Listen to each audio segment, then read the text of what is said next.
त्यांनी बघितलं तर तो एका जागेवर स्थिर राहत नव्हता। त्या पॅराशूटवाल्याहून ह्या बाजूला दुसऱ्या बिल्डिंगहून ह्या बिल्डिंगमध्ये त्या बिल्डिंगहून त्या बिल्डिंग उड्या मारत होता। माझा अग्निशामक जाऊन त्याला धरणंसुद्धा फार धोकादायक होता, कारण त्यांनी धक्का दिला असता तर त्या दुसऱ्या माळ्याच्या लेवलला अग्निशामक खाली पडून त्याला इजा होण्याचे चान्सेस होते। त्याला पाणी दिलं, त्याला खाण्यासाठी नमकीन दिलं, पण तो भयंकर डिस्टर्ब होता आणि तो थोडा हिंस्र पण वाटत होता की असं वाटत होतं की तो कधी दादर रेल्वे स्थानक परिसरात असणाऱ्या एका 2 मजली इमारतीवर एक मनोरुग्ण तरुण हा सकाळी 5 वाजल्यापासून चढलेला होता। इमारतीच्या बॅक साईडला जो सज्जा आहे त्या ठिकाणी गेल्या अनेक कालावधीपासून बसलेला होता, मात्र त्याला खाली उतरवण्यासाठी अग्निशमन दलाचं पथक, पोलीस अधिकारी हे घटनास्थळी दाखल झाले होते आणि त्याला पकडण्याचा थरार आहे तो देखील कॅमेऱ्यात कैद झालेला आहे। मात्र त्याला खाली उतरवण्यासाठी अनेक प्रयत्न हे अग्निशमन दलाच्या पथकाकडून करण्यात येत होते। नेमकं हा व्यक्ती तिथे कसा पोहोचला, का पोहोचला, त्यामागचा हेतू काय होता, नेमकं काय घडलं हे सगळं आपण जाणून घेऊया। आपल्यासोबत अग्निशमन दलाचे अधिकारी आहेत,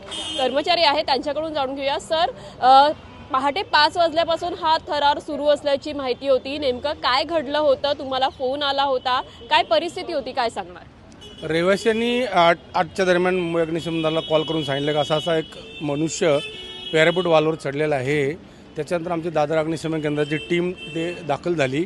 त्यांनी बघितलं तर तो एका जागेवर स्थिर राहत नव्हता। त्या पॅराशूटवाल्याहून ह्या बाजूला दुसऱ्या बिल्डिंगहून ह्या बिल्डिंगमध्ये त्या बिल्डिंगहून त्या बिल्डिंग उड्या मारत होता। त्याला भरपूर बोलण्याचा प्रयत्न केला, पण त्याची भाषाही समजत नव्हती आणि तो डिस्टर्ब होता।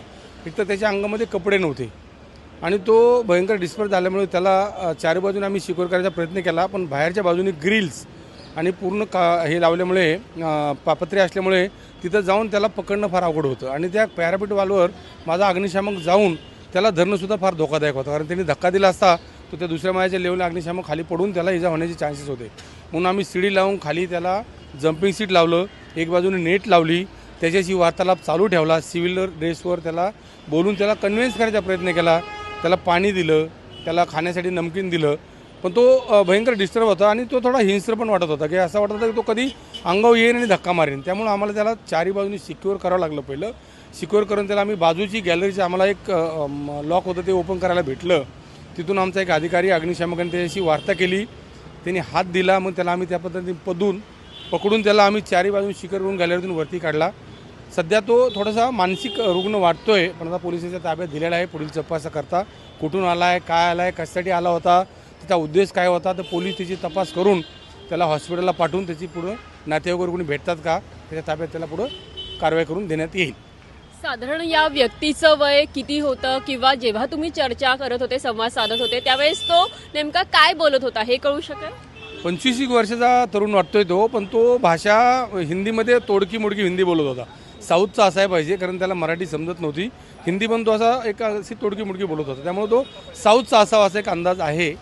पण तो फक्त रिप्लाय करत होता, भाषा त्याला आमची समजत नव्हती आणि आम्हाला त्याची समजत नव्हती, पण त्याला बोलण्यामध्ये आम्ही गुंतवून थोडंसं त्याला कन्व्हिन्स करायचा प्रयत्न केला, त्याने ते ऐकलं, म्हणून ते ऑपरेशन आम्हाला सक्सेसफुली करता आलं आणि त्यालाही व्यवस्थित काढता आलं।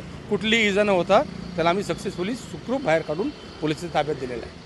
याच दरम्यान तो काही मागणी करत होता का, की आणि असं देखील पाहिलं की तुम्ही मागे जा तरच मी खाली उतरतो, असं देखील तो एकंदरीत ती परिस्थिती पाहायला मिळत होती, त्यावेळी नेमकं काय घडलं होतं? नाही, बोलत होता तो, घाबरत होता युनिफॉर्मला आणि सगळ्या फौजला, त्यामुळे आम्ही आमची फोर्स एक साईडला घेतली पण होती, कारण जेणेकरून त्याच्या मनातली भीती नको, उडी नको मारायला। तसं त्याला त्याच्या प्रतिसादाला आम्ही रिप्लाय करत होतो की बा ठीक आहे, आम्ही जातो, तू खाली ये, तुला जेणेकरून तुला खाली येता येतं ये, कन्व्हिन्स करत होतो, कारण अशा वेळेस तो मेंटली डिस्टर्ब असतो, कधीही तो उडी मारू शकतो किंवा कुठेतरी पडू शकतो किंवा आमच्या माणसाला तो पकडू शकतो। हा धोका फार भयंकर असतो आणि तो धोका आम्हाला पत्करायचा नव्हता, म्हणून त्याला आम्ही जो सांगेल त्याप्रमाणे आम्ही मुवमेंट करत होतो, हे चला आपण जाऊया, त्याला खाली येऊ दे, आणि तो कन्व्हिन्स झाला। तेच आमचं सगळ्यात महत्त्वाचं सक्सेस आहे। शेवटचा प्रश्न आहे, नेमकं किती अग्निशमन दलाचे व्यक्ती, कर्मचारी घटनास्थळी उपस्थित होते, याबद्दल काय माहिती? 4 गाड्या आल्या होत्या, आम्ही स्पेशल अप्लायन्सची टीटीएलही मागितली होती, जेणेकरून आम्ही पीच करून त्या केजमधून त्याला सुखरूप बाहेर काढू, पण त्याची आवश्यकता लागली, कारण बिल्डिंग बॅक साईडला तो असल्यामुळे जागा नव्हती आम्हाला टीटीएल लावण्यासाठी। पण आमचं जे बाकीचे जम्पिंग सीट असतात, नेट आहे, त्या नेटच्या सहाय्याने आम्ही त्याला सिक्युअर केला होता, जेणेकरून तो पडला तर त्याला लागणार नाही, एवढी काळजी घेण्यात आली होती संपूर्ण। धन्यवाद। तुम्ही दिलेल्या माहितीबद्दल. आपण पाहतोय की जो मनोरुग्ण व्यक्ती याला खाली उतरवण्यामध्ये अग्निशमन दलाच्या पथकाला यश मिळालेलं आहे. आता या व्यक्तीची विचारपूस केली जाईल, माहिती काढली जाईल. प्रथम दर्शनी तो साऊथमधला असल्याचं कळतंय. आता पुढे नेमकं काय घडतं, काय माहिती मिळते हे पाहणं महत्त्वाचं असेल. लोकमत मुंबईसाठी मुक्ता लोंढेचा रिपोर्ट, दादर.